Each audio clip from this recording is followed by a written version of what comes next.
सबसे पहले तो बहुत बहुत शुक्रिया हमारे शो के लिए और आपको कॉन्ग्रेचुलेशंस, बहुत बहुत मुबारक हो। इंडिया का सबसे अच्छा ओलंपिक्स इस बार 7 मेडल और 1 गोल्ड के साथ। क्या पहला आपका पहला कमेंट क्या क्या कहना चाहेंगे आप? आई थिंक ये हमेशा हर एक के लिए एक अच्छी फीलिंग होती है कि जब आप अपना सबसे अच्छा परफॉर्म करके आए। और जो एथलीट्स और हमारी जितनी टीम जिन सब ने परफॉर्म किया, I think they did excellent. And जो हमारा आइसिंग ऑन द केक था एंड में, जब एथलेटिक्स में नीरज चोपड़ा ने गोल्ड जीता, that was at the end of the tournament. That day we got 2 medals. और हमारे लिए तो वो मीन्स बहुत ही अच्छा मोमेंट था, और मैंने देखा भी सही दोनों जगह पे जाके। तो एक अच्छी शुरुआत है, एक अच्छा मीन फाउंडेशन है ऑफ पिछले 4-5 साल के हार्ड वर्क का, और जिसके रिजल्ट्स मेरे ख्याल से आगे आपको एशियन गेम्स में और पेरिस ओलंपिक में ज़रूर दिखेंगे। जो पेरिस ओलंपिक्स और हम जब अब अभी से एक जो है एक रेवोल्यूशन सा आ गया है करीब करीब। ये किसी ने सोचा नहीं था एक्चुअली गोल्ड आ जाएगा, और वो भी एथलेटिक्स में। तो उस नीरज चोपड़ा और एथलेटिक्स में गोल्ड के बारे में बताइए। आपने सोचा था कि ये मिल सकता है? नहीं, मेडल तो हमें पक्का था कि नीरज चोपड़ा का आएगा। कलर कोई प्रिडिक्ट नहीं कर सकता, is very difficult to predict. और जो सो आई थिंक जर्मन था नंबर 1 जो चल रहा था, I think he got disqualified और whatever reasons he could not. Neeraj throw was the best. ये नहीं है कि कोई 90 प्लस फेंकते हैं और वो डेली 90 प्लस फेंके, वो होता नहीं है। कभी किसी का ज़्यादा होता है, कभी किसी का कम होता है। It's on a given day how you perform.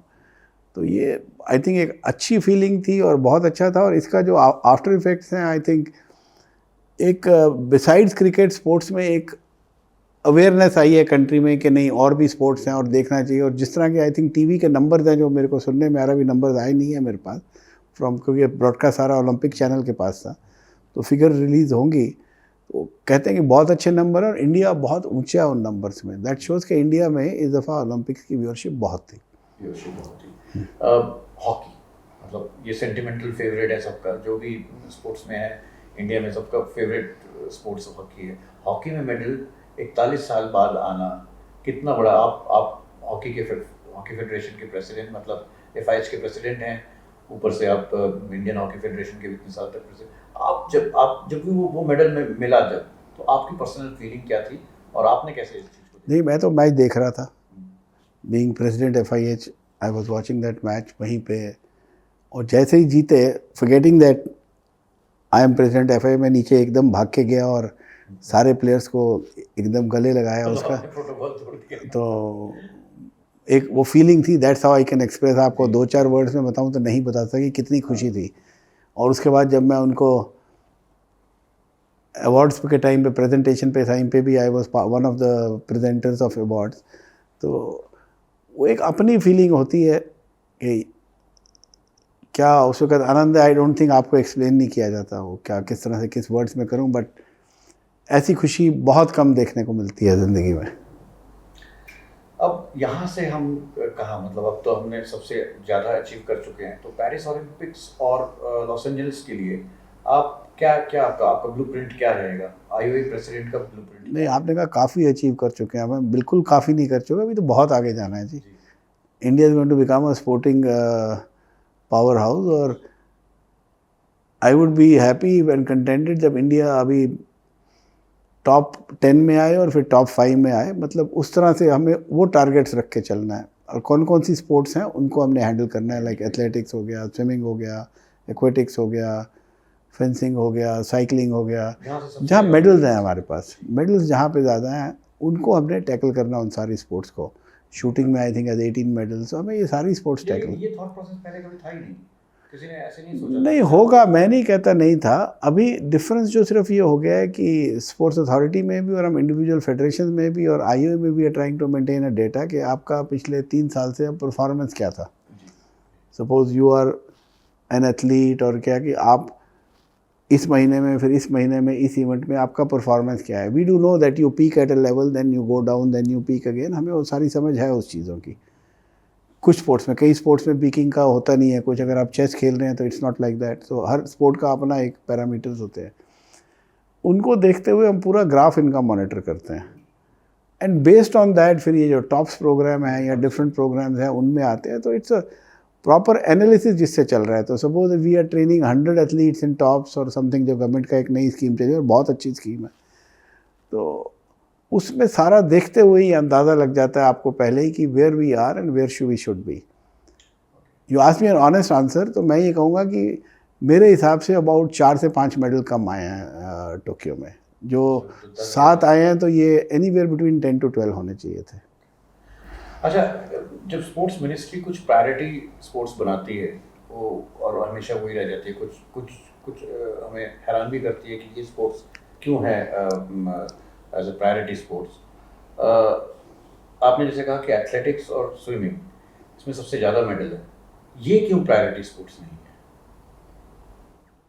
Athletics और स्विमिंग प्रायोरिटी नहीं है, I have no idea about that.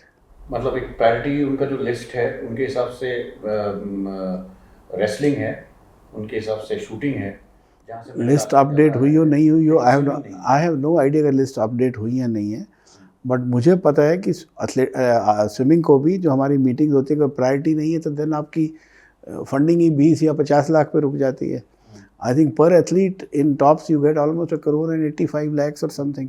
तो स्विमिंग के एथलीट्स थे, उसमें एथलीट्स थे, इसका पूरा जैसे इसकी रिहेबिलिटेशन थी, बाद में ट्रेनिंग थी नीरज की या कई और एथलीट्स की, सारी government handles. I don't know whether the list is updated और नॉट। कई दफ़ा व्हाट अबाउट स्विमिंग? स्विमिंग आपने काफ़ी स्ट्रेस भी दिया है कि स्विमिंग बहुत ज़्यादा होना चाहिए, क्योंकि स्विमिंग उठेगा। आप देखिए आगे सारी, जैसे आपने कहा कि इस ओलंपिक्स में 2A कैटेगरी के फर्स्ट टाइम आए हैं स्विमर्स, जो अभी हम B तक ही रुक जाते थे। तो when you reach A levels means you have reach that Olympic potential, तो आप उस लिस्ट में आ जाते हैं। अब A से आगे आपको इम्प्रूव करना है अपनी ranking. Suppose your rank 35th और 30th और 25th, उस रैंकिंग को आप टॉप 10-12 में लाइए and the experts have to see whether that person has the potential और कैपेबिलिटी टू कम और नॉट। नहीं है तो then you have to take some hard decisions. बहुत सारे खिलाड़ी जो है अभी मतलब प्रदर्शन उनके जैसे नेशनल मीट में बहुत अच्छा रहता है, कोई नेशनल मार्क के बहुत नज़दीक होता है, तो वो लोग बार बार हमसे कहते हैं कि हमें भी कुछ सपोर्ट चाहिए फेडरेशन से, IOA से या गवर्नमेंट से। कई लोगों को मिल पाता है, कई लोगों को नहीं मिलता। आई डोंट नो एथलीट्स आपके पास पहले क्यों आते हैं, जर्नलिस्ट के पास। I have no idea, they should not be going, they should be going. देखिए आप इंटरव्यू लेंगे तो हर तरह के लोग जवाब देते हैं। जो उस दिन थोड़ा खुश नहीं होगा तो वो फेडरेशन की ऐसी तैसी दे देगा, but that does not mean कि वो सच है। आप फेडरेशन को अप्रोच करें, और अगर हमें आपको ऐसी, देयर आर 2-3 लेवल्स, इसमें सिर्फ नहीं है कि you come in to the elite level, इसमें डेवलपमेंट भी है, उसके ऊपर का भी लेवल है कि कभी हम एलीट से नीचे कर देते हैं, नीचे से ऊपर एलीट में ले आते हैं एथलीट्स को, depending how they are performing. I told you we monitor the graphs. तो इसमें नीचे का स्केल भी। और मैं तो आपको ये कह दूँ कि जो प्रधानमंत्री जी की ये स्कीम्स चली हैं, खेलो इंडिया, बहुत अच्छी स्कीम्स आई हैं। आई वुड से मैं जितने सालों से स्पोर्ट्स में हूँ, I have never seen such good schemes coming in. इस वक्त आपका पूरा नीचे से पिरामिड स्ट्रक्चर शुरू हो रहा है। खेलो इंडिया, सारे स्टेट्स आते हैं, स्कूल्स आते हैं, हर चीज़ आती है, खेलते हैं। Then there are Khelo India school games, Khelo India university games, Khelo India youth games. ये सारा करने से आपका एक पूरा स्ट्रक्चर छोटे 12-14 साल के बच्चे से लेके यूनिवर्सिटी तक पूरा बन चुका है। उसमें से आपने अब एथलीट्स लेने हैं, बनाने हैं, उठाने हैं। तो उस तरीके से सारा ये सिस्टम चल रहा है। अभी आप कहेंगे खेलो इंडिया में पूरी स्पोर्ट्स नहीं होगी, बट जैसे जैसे पोटेंशियल आ रहा है स्पोर्ट्स आर बीइंग एडेड, तो उससे ये डेवलपमेंट पूरी हो रही है। बहुत अच्छी स्कीम्स चली हैं, आई विश कि आगे चलती रहे। अभी तो मुझे कोई नहीं दिख रहा कि ये रुकेंगी, बट फ्यूचर में 10 years डाउन द लाइन कहीं कोई गवर्नमेंट आ जाए जो कहे जी इसका कोई पर्पज़ नहीं। But today I think I really admire the vision of our prime minister. आपने कहा कि 10 साल बाद, 20 साल बाद जो है इंडिया एक सुपर पावर के हिसाब से आप देखना चाहते हैं, लेकिन आपका इमीडिएट एम, मतलब अगले साल या 2-3 साल के इमीडिएट एम में आप क्या देखना चाहते हैं कि इंडिया कहाँ कहाँ पार्टिसिपेट करे और कहाँ कहाँ नहीं करे? एक तो जो इवेंट्स ओलंपिक के अंडर आती हैं, IOA के अंडर, वो है आपका एशियन गेम्स, कॉमनवेल्थ गेम्स, और उसके बाद ओलंपिक्स है। बाकी वर्ल्ड कप या जो डिफरेंट टूर्नामेंट्स होती हैं वो national sports federation directly participate करता है, उसमें IOA का रोल नहीं होता। So going to Asian games, commonwealth games हमारी फर्स्ट प्रायोरिटी है, उसके ऊपर फोकस हो रहा है। और उसमें से आगे फिर आपका शॉर्ट लिस्टिंग होती है फॉर ओलंपिक्स एंड ऑल, उधर कैसा किसका परफॉर्मेंस रहेगा, क्योंकि यहाँ पे आपका कंटिजेंट बहुत बड़ा होता है। तो उससे आपको आइडिया लग जाता है कि किस में कितना पोटेंशियल है और किस में कितने, और उनकी एज वगैरह देख के, क्योंकि अगर यंगर एज पे है तो उनमें ग्रोथ का पोटेंशियल ज़्यादा होता है।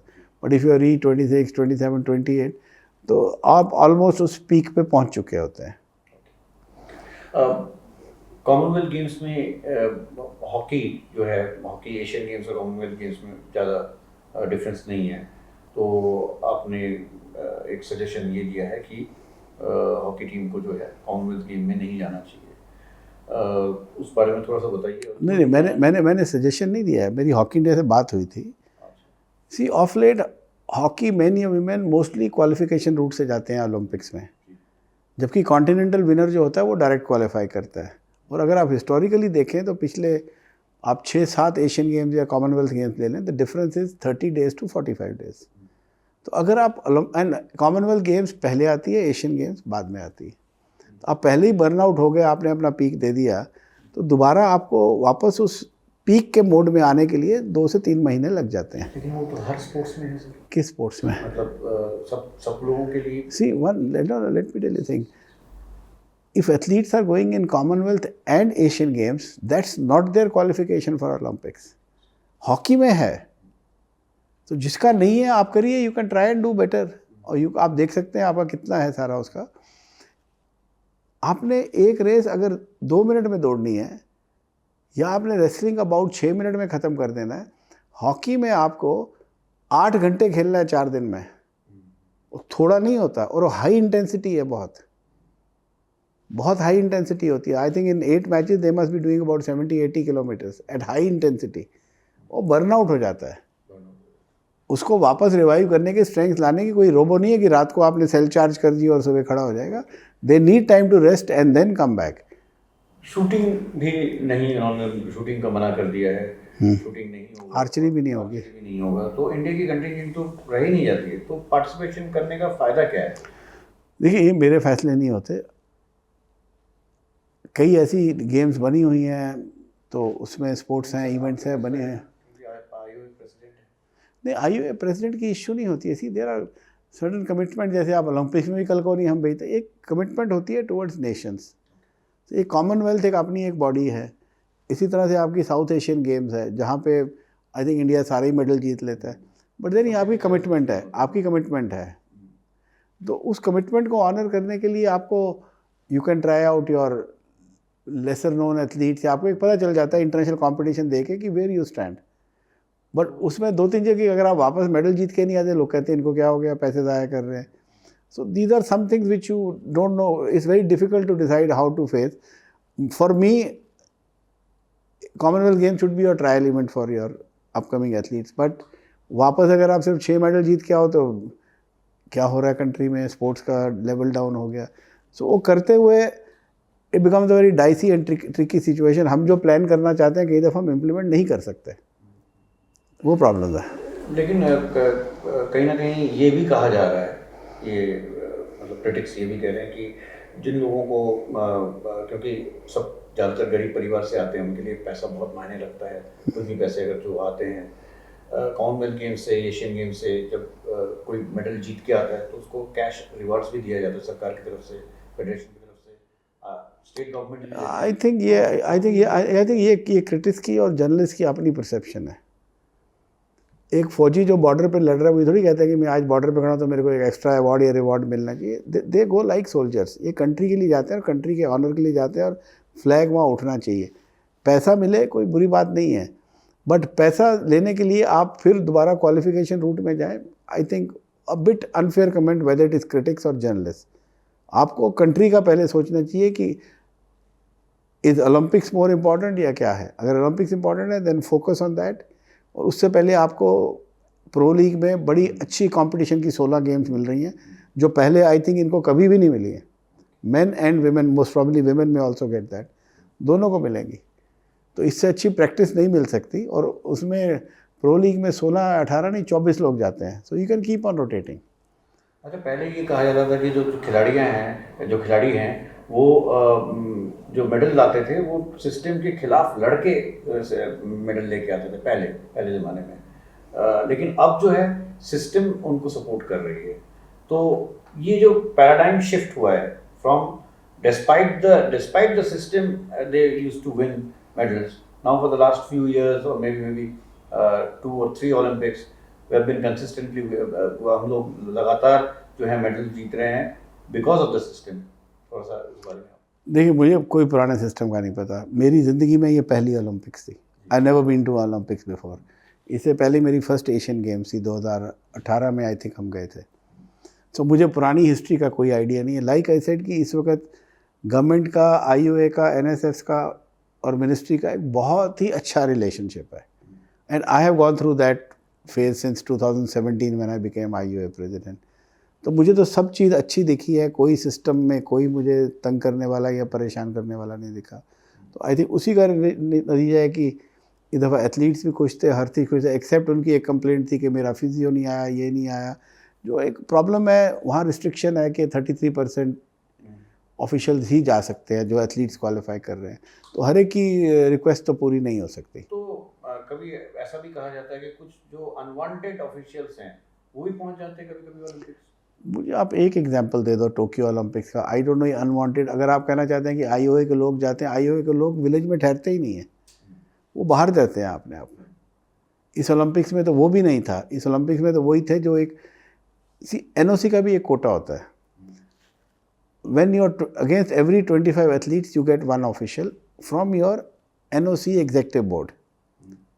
आपका एक ऑफिशियल आ सकता है। सपोज हमारे 129 की है, तो हम I think when you cross 125 तो हमारे 6 आदमी आते, तो 6 को हमने 2 दफ़ा रोटेट किया, 6 दिन और 6 दिन, खत्म। सॉरी 10 दिन और 10 दिन रोटेट किया। मेडल्स एक तरफ खिलाड़ी मेडल्स जीत रहे थे, लेकिन 2 ऑफिशियल बीच में भिड़ गए। डेप्यूटी शेफ डे मिशन और डेप्यूटी शेफ डे मिशन में थोड़ा सा टकरार सी हो गई थी, रिपोर्ट आया था वहाँ से। तो ऐसा I am not aware of any such report. मैं विलेज बहुत दफ़ा गया हूँ। मैं chef D mission, deputy chef D mission को इकट्ठे बैठे चाय पीते, हमने इकट्ठे बातें की हैं सारी। सो मीडिया की स्पेकुलेशन में मैं नहीं जाता। I have not seen of any. छोड़ना पड़ा था शायद गेम्स विलेज, मतलब किसको? डिप्टी शेफ डी मिशन शायद नहीं, when the games ended he shifted out voluntarily, because उनका जो वो आर्टिफिशियल लेग लगी है वहाँ थोड़ा सा उनका वो एक अमीन से कुछ कट गया था, जिससे वो हील नहीं हो रहा था। यहाँ चलना बहुत पड़ता था। वो आपस में लड़ाई झगड़ा, ये तो आपकी एजम्पशन है। वो उसको सिर्फ हील हो जाए, ही वेंट आउटसाइड, जहाँ यहाँ means if you had a room and the toilets were about 20 meters away, so that was the problem. एक और चीज़ कहा जाता है कि IOA में भी कुछ टकराव है, कुछ मनमुटाव है, कुछ अब ऑफिशियल्स एक दूसरे से बात नहीं करते। ये कितना सच है? देखिए, टकराव है, बिल्कुल सच है, बट बात नहीं करते गलत है। आप जो कहना चाहते हैं मेरा और सेक्रेटरी जनरल का इशू है, इसमें कोई छुपी हुई बात नहीं है, जग जाहिर है, सारे जानते हैं। Secretary general by and large मेरा 25-30 साल से दोस्त है, बहुत अच्छा आदमी है, बट अननेसेसरली वो कोई 2-4 गलत आदमियों की इन्फ्लुएंस में आ चुका है, जिनका स्पोर्ट्स में कोई इंटरेस्ट नहीं है।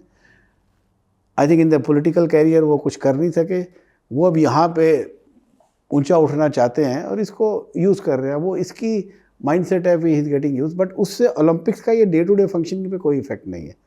ये हमारी जो तकरार है ये अपने लेवल पे है और ये चलेगी, ये ऐसे ख़त्म नहीं हो सकती, because I am all for good governance and transparency. और मेरा टेन्योर कितना बने, मैं किसी का नाम नहीं लिया, बने, मैंने कब रोका है? आप खड़े हो जाइए, हमने कब रोका है? मेरी किस्मत में होगा तो मैं कंटिन्यू कर लूँगा, नहीं होगा तो जय माता दी। मैं अपने बाकी काम जो है, मेरा अपना business, I get back to my business full time. अच्छा, कमिंग बैक टू स्पोर्ट्स,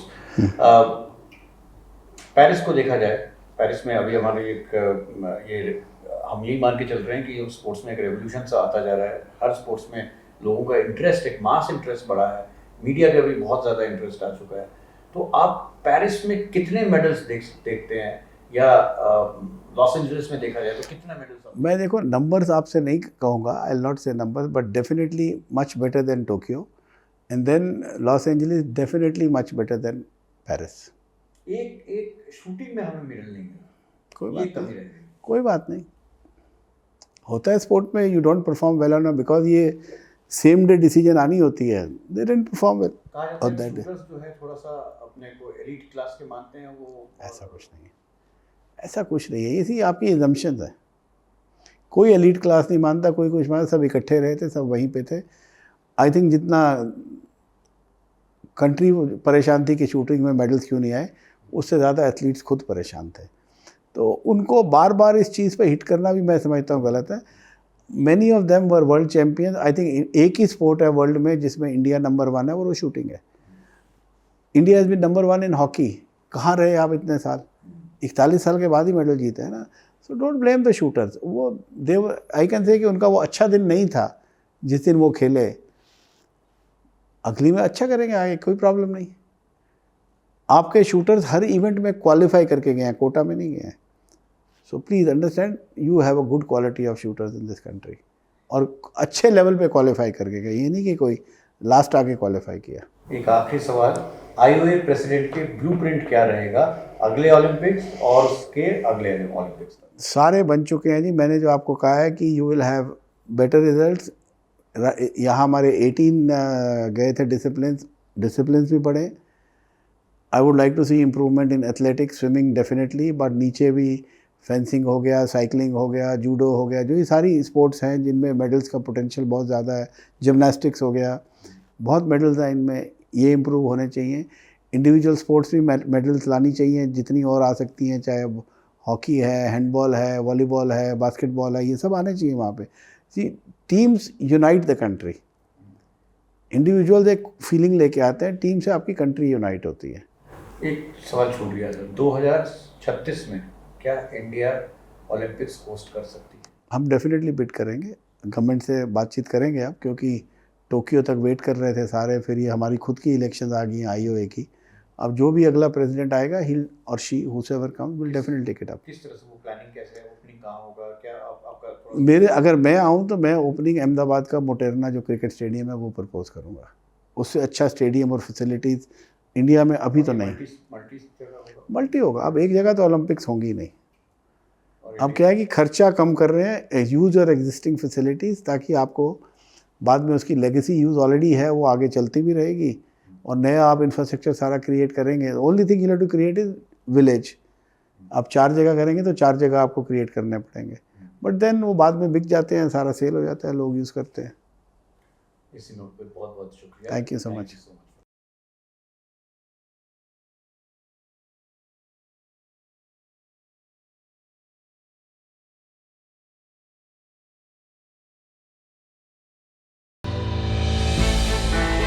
हमने की गलती फिर एक बार, कोरोना ने किया दोबारा प्रहार। मास्क, 2 गज दूरी, करें अपनी सुरक्षा पूरी। कोरोना टीका हम सबको लगाना है, मिलकर साथ समझदारी से कोरोना को हराना है।